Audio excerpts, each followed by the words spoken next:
So how do we manage these children with non-organic failure to thrive? This is the majority of these children.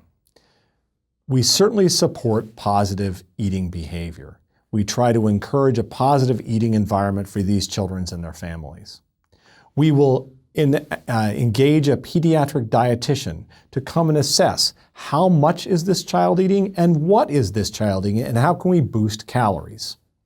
And these dietitians may recommend strategies to increase energy intake. I'll give you a few examples.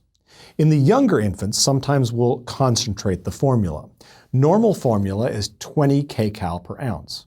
We might boost that to 22, 24, 27, or very rarely 30 kilocalories per ounce to try and increase the amount of calories the child is eating without giving the child increased effort to actually just take in more calories.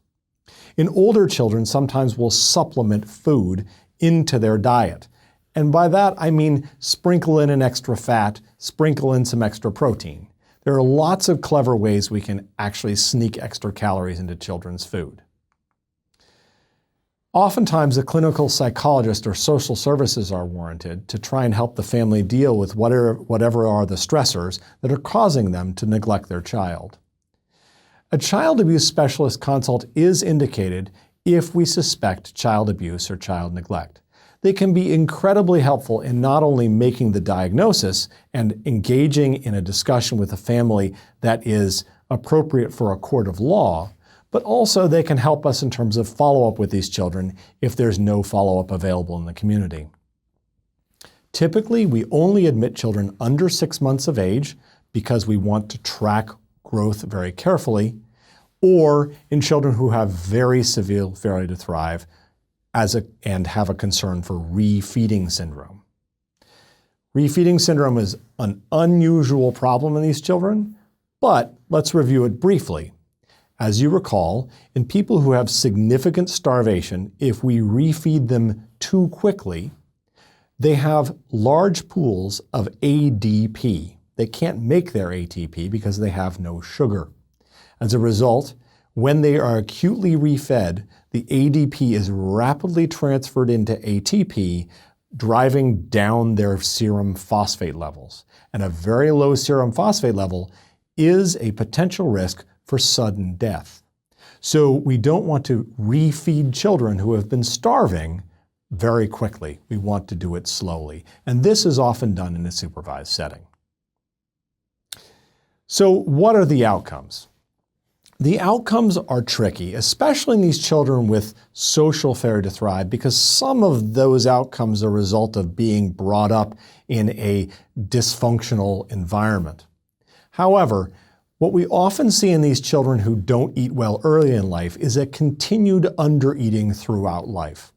Sometimes parents can be very frustrated with this. They just can't get their kids to eat as much as they want. But also sometimes parents don't quite understand what the expectations of their child's growth are. Remember at the start of our lecture, we looked at a couple children who were growing appropriately at a very low level of the curve. If that's where that child is, sometimes parents get frustrated because they can't get their child to a percentile that's really higher than that where that child is going to go. These children will typically remain underweight, and they may have some short-term impaired development as they're untreated until they are treated.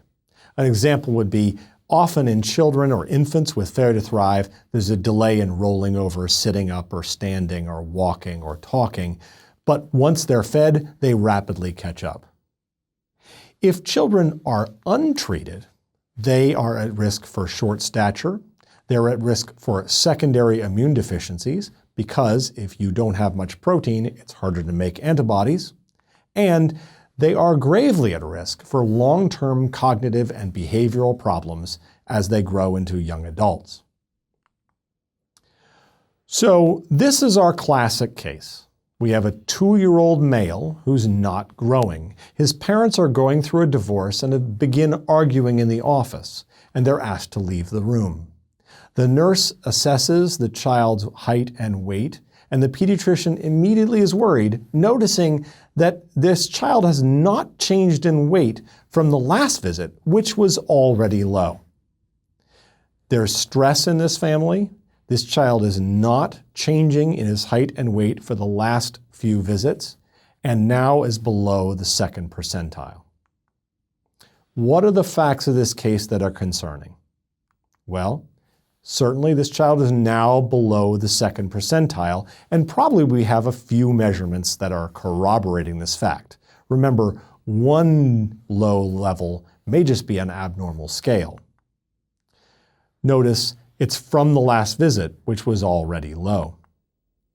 Additionally, you can see here, his parents are going through a divorce and begin arguing in the office and are asked to leave the room. This is probably a sign that this child has a social cause of failure to thrive. This is a classic example of what we might see in the office. Thanks for your attention.